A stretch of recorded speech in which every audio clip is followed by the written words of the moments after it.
Eh, sinusundan niyo ba ako? May tinapon ka. Oo nga. Eh ano?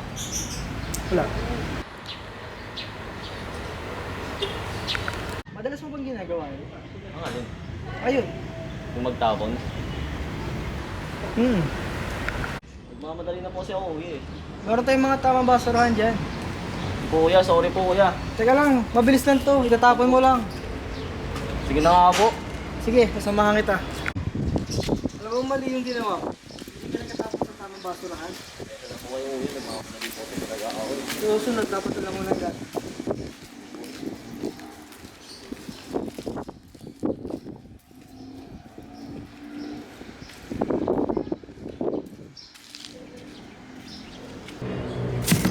Kuya, okay na po.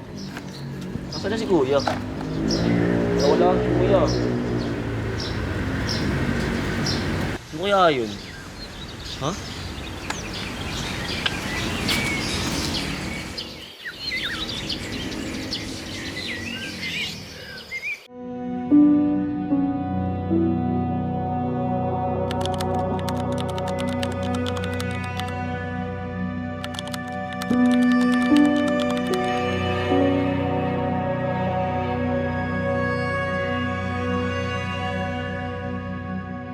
Thank you.